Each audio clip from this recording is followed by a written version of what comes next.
بسم اللہ الرحمن الرحیم الحمد للہ رب العالمین والعاقبۃ للمتقین والصلاة والسلام علی اشرف الانبیاء والمرسلین نبینا محمد وعلی آلہ واصحابہ اجمعین ومن تبعہم بإحسان الی یوم الدین اما بعد۔ بزرگان محترم، نوجوانان اسلام، عزیز بچوں، اسلامی ماں اور بہنوں، کچھ خیر خواہوں نے اس بات کی فرمائش کی تھی کہ آج کا خطاب قوم کی بیٹیوں سے کیا جائے۔ آج کل جو ماحول چل رہا ہے، ایسے خبریں اور ایسی باتیں کانوں تک سننے میں آتی ہے جس سے ایک مسلم نوجوان کا خون کھولتا ہے، ایک مسلمان کی غیرت جاگتی ہے، اور ایسی خبریں سن کر انسان کا سر شرمندگی سے جھک جاتا ہے۔ میں اپنی چھوٹی بہنوں اور بیٹیوں سے خطاب کرنے جا رہا ہوں۔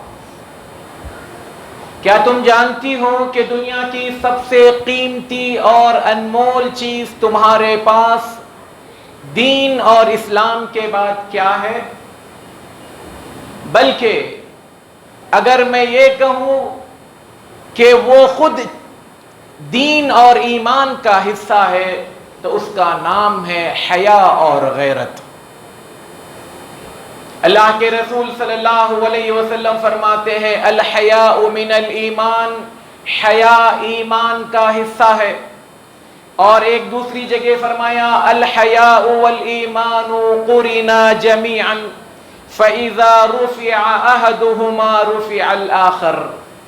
ایمان اور حیا یہ دونوں ساتھ ساتھ ہوتے ہیں، ان میں کا ایک اگر ہٹ جائے تو دوسرا اٹھا لیا جاتا ہے۔ ایمان ہے تو حیا ہے، اگر ایمان ہٹ جائے تو حیا کا کوئی مطلب نہیں، اور اگر ایمان ہے حیا نہیں ہے تب بھی اس حیا کا کوئی مطلب نہیں۔ اور اللہ کے رسول صلی اللہ علیہ وسلم ایک اور جگہ فرماتے ہیں ان لکل دین خلقا وخلق الاسلام الحیاء۔ ہر دین کے کچھ اخلاق ہوتے ہیں، نمایاں اخلاق ہوتے ہیں، ان میں دین اسلام کا سب سے نمایاں خلق یا اخلاق، کیریکٹر اگر کسی چیز کا نام ہے تو وہ حیا اور غیرت کا نام ہے۔ اللہ کے رسول صلی اللہ علیہ وسلم ایک اور جگہ فرماتے ہیں اذا لم تستحی فافعل ما شئت۔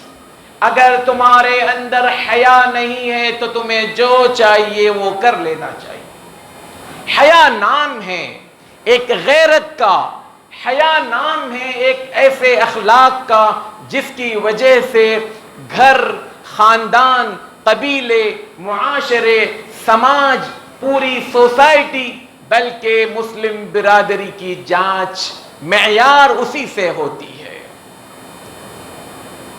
اگر ہمارے گھر کی کوئی بہن بیٹی باہر سے آئے اور یہ کہے کہ میرا موبائل چوری ہو گیا ہے، کیا کریں گے ماں باپ؟ غصہ کریں گے۔ ہو سکتا ہے کوئی ذرا زیادہ غصے میں ہو، جذباتی ہو تو ایک مار مارے گا، ہو سکتا ہے کوئی اس کو ایک سے دو گالی دے دیں گے۔ کوئی بیٹی اگر باہر سے آئے اور کہے کہ پیسہ گر گیا، پرس چوری ہو گیا، تو کیا کریں گے ماں باپ؟ بھائی زیادہ سے زیادہ وہی کچھ کریں گے جو موبائل میں انہوں نے کیا۔ اگر ایسے ہی کوئی بہن بیٹی گھر میں آئے اور کہے کہ میرے ہاتھ کی سونے کی رنگ گر گئی ہے، یا میرے کان کی بالی کہیں کھو گئی ہے، یا میرے گلے کا ہار گر گیا ہے سونے کا، تو ماں باپ کیا کریں گے؟ چھوٹی موٹی کوئی سزا دیں گے، دوبارہ نہ دینے کی دھمکی دیں گے، یہی تو کچھ کریں گے، اس سے بڑھ کر اور کیا کریں گے؟ لیکن اگر وہی بیٹی گھر میں آئے اور کہے اپنے ماں باپ سے کہ میں اپنی غیرت، اپنی حیا، اپنی عزت اور اپنی ناموس کھو کر آئی ہوں، تو اس باپ کا کیا حال ہوگا، اس بھائی کا کیا حال ہوگا، ان گھر والوں کا کیا حال ہوگا؟ ذرا اندازہ کر سکتے ہیں ہم لوگ؟ سونا کوئی چیز نہیں ہے، موبائل کوئی چیز نہیں ہے، روپیہ پیسہ یہ سب کچھ جوتی کی نوک پر رکھ کر اس کو دھتکار دیا جا سکتا ہے، لیکن اگر میرے گھر کی بیٹی اپنی عزت کھو دے، اپنی ناموس کھو دے، اپنی عصمت کھو دے، تو اس کے گھر میں کچھ نہیں بچا۔ جاؤ ان گھروں میں جا کر پوچھو جن کے گھر والوں کے ساتھ یہ حادثات، یہ واقعات ہوئے ہیں، باپ جیتے جی ایک زندہ لاش بن کر رہتا ہے، بھائی کا گھر کے باہر نکلنا ممکن نہیں ہے، ان کے گھروں میں لوگ کروٹیں بدلتے ہیں، ان کے خوابوں میں بھی ایسی بھیانک چیزیں آتی ہیں، حلق سے نوالے نہیں بلکہ ایک گھونٹ پانی نہیں اترتا ہے دوستو۔ اس کے باوجود آج ہماری بیٹیاں اور بہنیں اس قدر بے راہ روی کا شکار ہے، لگتا نہیں کہ گھر میں باپ نام کی کوئی چیز ہے، لگتا نہیں کہ ماں نام کی کوئی چیز ہے جو اس بیٹی پر، اس بہن پر نظر رکھے۔ ہر کوئی اگر کوئی آ کر کہہ بھی دے نا تو کیا کہے، میری بیٹی ایسی نہیں ہے، میری بہن ایسی نہیں ہے، فوراً ہم ڈیفنس میں آ جاتے ہیں۔ میری بیٹیاں اور بہنیں یہ نہ کہیں کہ لڑکے بھی تو ایسے ہیں، دیکھیے لڑکوں کا معاملہ ویسا نہیں ہے، لڑکے کچھ بھی اگر کر لیتے ہیں اس میں دو رائے نہیں، غلط ہیں، وہ بھی مجرم ہیں، لیکن تمہاری عزت اور ناموس کی جو بات ہے وہ لڑکوں کے حوالے سے نہیں ہے۔ اپنی اس غیرت کو سمجھنے کی ضرورت ہے۔ آج مسلم قوم کا حال کیا ہے؟ جا کر ذرا بازاروں میں دیکھیں، ہماری بہنوں بیٹیوں کے کپڑوں کو دیکھیں، ان کے بدن سے مہکتی ہوئی خوشبو کو سونگے۔ اللہ کے رسول صلی اللہ علیہ وسلم فرماتے ہیں ایما امرأۃ استعطرت فخرجت من بیتہا فہی زانیہ، ہر وہ عورت جو خوشبو لگا کر گھر سے باہر نکلے تاکہ مرد اس کی خوشبو کو سونگے تو کہا وہ عورت زانیہ ہے۔ سمجھتے ہیں اس بات کو؟ مرد گھر کی عورت باہر نکل رہی ہے، اس سے خوشبو نکلتی ہے، مردوں کی عقل کہاں ہے؟ ان کی سوچ، ان کی فکر کہاں ہے؟ کیوں نہیں سمجھتے کہ یہ میری آزادی، یہ میری چھوٹ میرے کل کا، میری عزت کا جنازہ نکالنے والی چیز کی طرف میں انہیں بھیج رہا ہوں۔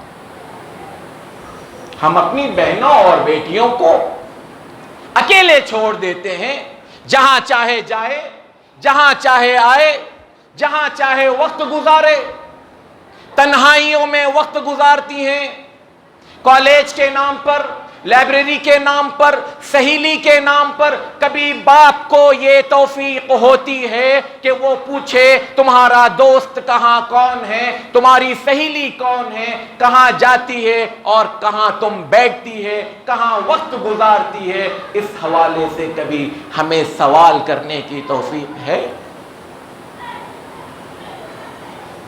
حضرت زکریا علیہ السلام، ان کی کفالت میں ایک لڑکی تھی جس کا نام مریم ہے۔ یہ مریم وہ ہے جو عیسیٰ علیہ السلام کی ماں ہے، اور ان کے نام سے قرآن مجید میں پوری ایک سورت نازل کی گئی۔ اللہ تبارک و تعالی نے اس خاتون کے بارے میں ارادہ کیا کہ اس خاتون سے میں ایک ایسے بچے کو جنم دوں گا جس کا کوئی باپ نہیں ہوگا۔ ایک آزمائش سے گزارا گیا۔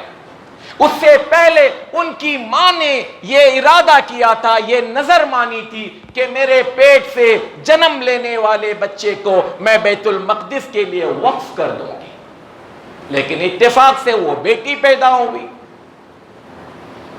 تو مریم کی ماں نے کہا اے اللہ، یہ تو بیٹی ہوئی، میں تو چاہتی تھی کہ بیٹا ہو جو وقف ہو، خدمت کرے۔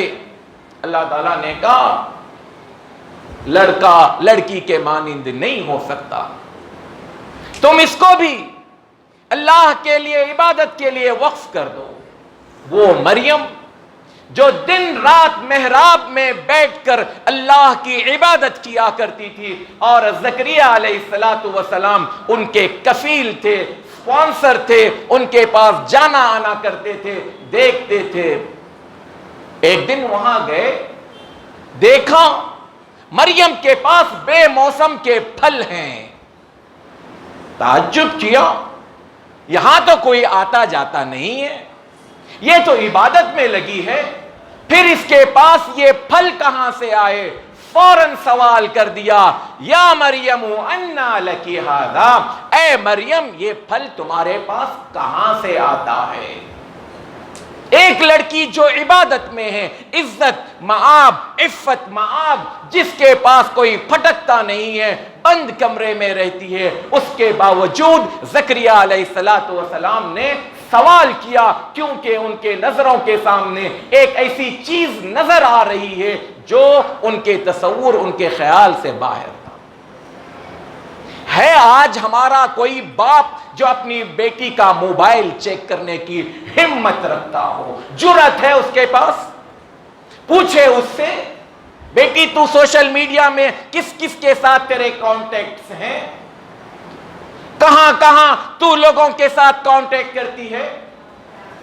کبھی ہم نے اس کو لاگ ان چیک کیا کہ اس کے کال کس کو جاتے ہیں، اس کے پاس سے کال کس کس کے آتے ہیں؟ اس میں دو رائے نہیں، آپ اپنی بیٹی کے ساتھ محبت کیجئے، اس کے ساتھ لاڈ و پیار کا معاملہ کیجئے، اس پر خرچ کیجئے، اس کی جائز خواہشات کو پوری کیجئے، لیکن ساتھ میں سوالات کرنے کی اپنے اندر ہمت، جرأت رکھیے، ورنہ کل یہ بیٹی ایسا نہ ہو ہم میں سے کسی بہن بیٹی کے ساتھ ہو کہ ہماری عزتوں کا جنازہ اٹھائے اور پوری قوم شرمندگی سے پانی پانی ہو جائے. میری بہنوں اور بیٹیوں، یہ نوجوان جن سے میں ملتا جلتا ہوں، یہ ان کے پاس بیٹھنے سے تم جانتی ہو کہ ان کا خون کھولتا ہے جب کبھی وہ سوشل میڈیا پر، واٹس ایپ پر کوئی ایسی خبر دیکھتے ہیں کہ ایک مسلم لڑکی کورٹ میں جا کر کسی غیر مسلم کے ساتھ اس نے کورٹ میرج کیا ہے. ہمارے نوجوان دوڑتے ہیں، بھاگتے ہیں، تلاش کرتے ہیں کوئی ایسا آدمی ملے جس کو جا کر اس کے گھر تک روکا جائے، اس کو منع کیا جائے، اس کو اس دلدل میں، اس جہنم میں جانے سے روک دیا جائے. آج ہماری بیٹیاں جس قسم کی چیزوں سے دو چار ہیں، اس میں ہم سب ذمہ دار ہیں، کیونکہ ہم نے مسجد کے دروازے ان پر بند کر دیے. جمعہ کے لیے ان کے لیے ہمارے پاس کوئی انتظامات نہیں، ان کے درس و تدریس ہمارے پاس نہیں ہوتے ہیں، انہیں کھلا چھوڑ دیا گیا ہے، جہاں چاہے جو کچھ وہ حاصل کریں. جب ان کا ایمان نہ ہو، عقیدہ نہ ہو، اللہ پر ان کا توکل نہ ہو اور اس قسم کی تعلیمات نہ ہو تو وہ کیا کرے گی؟ انہیں بھی تو انٹرٹینمنٹ چاہیے. بحیثیت باپ کے، بحیثیت بھائی کے، بحیثیت اور کوئی رشتہ دار کے، بحیثیت شوہر کے، ہم کیا کر رہے ہیں؟ کتنی ہماری ایسی گھروں کی بیٹیاں جنہوں نے کئی سال تک سہیلی کے پاس جانے کے نام پر اس کے دوست اس نے پال رکھے تھے.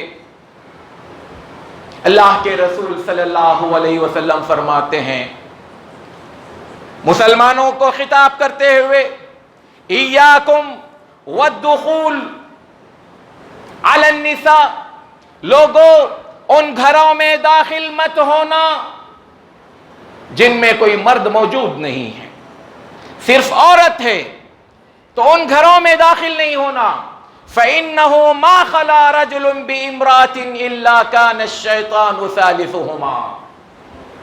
جب بھی کوئی غیر محرم مرد کے ساتھ کوئی عورت بیٹھے گی، تیسرا وہاں شیطان ہوگا اور شیطان وہاں پر اس کو تسبیح پڑھنے، قرآن کی درس و تدریس کی تعلیم نہیں دے گا۔ وہاں پر جو کچھ کرے گا وہ خباثت ہوگی، وہ جو کچھ کرے گا بے حیائی اور بے غیرتی کی چیز ہی ہوگی۔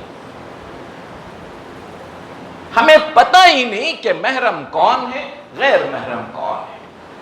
ہمیں پتہ ہی نہیں کہ ہماری بیٹی کو کس کے ساتھ بھیجنا چاہیے، کس کے ساتھ نہیں بھیجنا چاہیے۔ تو آج کل سوشل میڈیا پر یہ موضوع میرے اور آپ کی ضمیر کو جگانے کے لیے بہت بڑا ہے۔ بہت دیر ہو چکی ہے دوستو، اس کے بعد جو حالات آئیں گے وہ صرف اور صرف میرے اور آپ کے شرمندگی کے ہوں گے۔ کیا کچھ نہیں ہو رہا ہے، کتنی بڑی پلاننگ نہیں ہو رہی ہے، اور چھپ کر نہیں، بند کمروں میں نہیں، کھلے عام شہراؤں پر اسٹیج پر کھڑے رہ کر کہا جاتا ہے کہ مسلم لڑکیوں کو ٹارگیٹ بناؤ، ان سے حرام کے بچے پیدا کرو اور انہیں ایک وقت کے بعد نکال کر اپنی زندگی سے پھینک دو۔ جاؤ سوشل میڈیا میں چیک کرو، کتنی ہماری بہنیں ہیں جو جا کر وہ واپس آنا چاہتی ہے، ماں باپ کی طرف سے ریڈ سگنل ہے، آنا نہیں، تم ہمارے لیے، ہم تمہارے لیے مر چکے ہیں۔ کہاں جائے گی؟ کس دلدل میں جائے گی؟ اگر آج بھی ہماری مائیں جو گھروں میں زیادہ وقت رہتی ہیں اگر اپنی بیٹیوں پر اس طرح کی نظر نہ رکھیں، ہمارا آنے والا مستقبل انتہائی تاریک اور انتہائی شرمندگی والا ہے۔ اللہ کے رسول صلی اللہ علیہ وسلم کے زمانے میں صحابیات کا جو معاملہ تھا، جس قسم کا وہ پردہ کرتی تھی، جس قسم کے ساتھ وہ رہا کرتی تھی، وہ تو دور دور تک ہمارے پاس مسلم معاشرے میں نہیں پایا جاتا۔ مسجد میں آنے کے لیے کہا جاتا ہے فتنہ ہے، بازاروں میں جا کر دیکھو جس قسم کی چیزیں بے حیائی بے غیرتی کی پائی جاتی ہے اس پر کوئی روک ٹوک نہیں ہے۔ اللہ کے رسول صلی اللہ علیہ وسلم نے کہا کہ زنا ایک آخری درجہ ہے، اس سے پہلے زنا کے کئی درجے ہیں۔ آنکھ کا زنا ہے، کان کا زنا ہے، زبان کا زنا ہے، ہاتھ کا زنا ہے، پیر کا زنا ہے۔ جب کوئی ان تمام چیزوں کو پھلان دیتا ہے، کراس کرتا ہے، پار کرتا ہے، تب کہیں جا کر اس کے اندر اتنی جرأت پیدا ہوتی ہے کہ وہ زنا بھی کر بیٹھتے ہیں، جس کو ہم شرمگاہ کا کہتے ہیں۔ عربی کا ایک شاعر کہتا ہے یہ ایک دن دو دن میں نہیں ہوتی ہیں چیزیں، سالہا سال گزر جاتے ہیں اور کانوں کان خبر نہیں ہوتی۔ نظرۃ فابتسامۃ فسلام فکلام فموعد فلقاء۔ کم سے کم 6 اسٹیپ ہوتے ہیں، پہلے نظریں ملتی ہیں، آنکھیں 4 ہوتی ہیں، اگر یہاں گھاس ڈال دی جائے، فابتسامۃ، پھر ہونٹ اپنے کام کرتے ہیں جس پر ایک مسکراہٹ آتی ہے، پھر جب اس مسکراہٹ کے ذریعے گھاس ڈال دی جاتی ہے، فسلام، ہائے، سلام، گڈ مارننگ، گڈ ایوننگ، یہ چیزیں ہوتی ہیں۔ فکلام، پھر اس کے بعد کچھ بات چیت ہوتی ہے۔ فموعد، اس کے بعد کوئی جگہ طے ہوتی ہے، کہاں چلا جائے، ہوٹل میں، باغ میں، کسی کالج میں، کسی بند گلی میں، کسی اندھیرے میں۔ فلقاء، پھر اس کے بعد ملاقات ہو جاتی۔ میری اسلامی ماں اور بہنوں، جس بھائی نے بھی مجھے یہ مشورہ دیا اور جن لوگوں نے بھی مجھے یہ بات کہی، اللہ انہیں جزائے خیر دے۔ اور یہ ایک سلگتا ہوا عنوان ہے، اس پر ہمارے ممبر و محراب پر ہمیں چیخنا چاہیے، چلانا چاہیے، ہماری مری ہوئی غیرتوں کو جگانے کی ضرورت ہے۔ اور جو ہمارے نوجوان ہیں، اللہ کے لیے میرے بھائیوں، ہر چیز کا ایک وقت ہوتا ہے۔ پرسوں کے درس میں بھی یہ بات میں نے کہی، ہر چیز کا ایک وقت ہوتا ہے۔ وقت سے پہلے اگر وہ چیز آپ استعمال کرنا چاہو گے تو آپ نقصان اٹھاؤ گے، نقصان پہنچاؤ گے۔ اللہ تعالیٰ نے ایک فطرت کے تحت ساری چیزیں رکھی ہے۔ نوجوان بھائیوں، بیٹوں، اللہ کے لیے ان تمام قسم کی حرکتوں سے ہم غیروں کی بھی بات کر چکے، اب اپنوں کی بات کرتا ہوں۔ یہ گلیوں میں، کالج کے آس پاس میں یا ارد گرد میں، پڑوس میں کسی کی بہن بیٹیوں پر نظر اٹھانا چھوڑ دو، ورنہ یہ ایک قرض ہے۔ آج آپ کسی کی بہن بیٹی کے ساتھ برا دیکھو گے، برا کہو گے، برا اس کے بارے میں پرچار کرو گے، یہ پلٹ کر ایک دن تمہارے گھر میں تمہارے نہ چاہتے ہوئے بھی داخل ہوگا۔ میں اور آپ ایک سلگتی ہوئی زمین پر جی رہے ہیں، اور ایسے ایسے واقعات جب ہوتے ہیں، میں کہتا ہوں میرے ساتھ تو نہیں ہوا نا، اس کے ساتھ ہوا، اس کے ساتھ ہوا۔ جی نہیں، یہ جو آگ لگی ہے یہ پھلتے پلتے پلتے میرے گھر تک بھی پہنچے گی، اگر میں صرف دوسروں کے بارے میں بات کر رہا ہوں۔ اور پھر ایک اور بات، میں اپنے طور پر، آپ میں کا ہر شخص اپنے طور پر، جہاں کہیں اپنے رشتہ داروں میں، اڑوس پڑوس میں، محلے میں اگر کوئی لڑکی اس طرح کے حرکتوں میں ملوث ہے، خدا را اس کو، اس کی عزت مت اچھالیے، جا کر اس کے ماں باپ کے سامنے ہاتھ جوڑ کر کہیے کہ معاملہ صرف تمہاری اکیلی بیٹی کا نہیں، یہ میرے نبی کی عزت کا معاملہ ہے، امت مسلمہ کا معاملہ ہے۔ لوگ اس کو مسلمان لڑکی کے طور پر دیکھتے ہیں، صرف کوئی نام سے نہیں دیکھتا۔ ہم میں کا ہر شخص، یہ ایک مہم ہے، اس مہم میں ہم میں کے ہر شخص کو مورچے پر کھڑے رہنے کی ضرورت ہے، سپاہی بننے کی ضرورت ہے، تاکہ یہاں پر ہم روک لگا سکیں اور آئندہ اس قسم کی کوئی چیز ہمارے معاشرے میں، ہماری سوسائٹی میں نہ ہو۔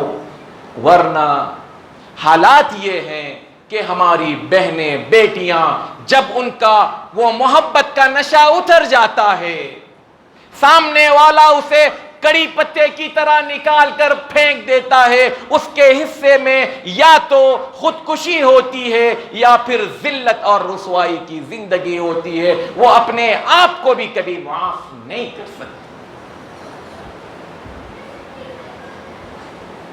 باتیں بہت کڑوی کر رہا ہوں، اور اس کڑواہٹ میں شاید ہم میں کے بہت سارے لوگ سمجھتے ہوں گے کہ یہ چیزیں علماء کا کام ہے، فلاں کا کام ہے، یہ ٹال مٹول کر کر کر ہم یہاں تک پہنچے ہیں۔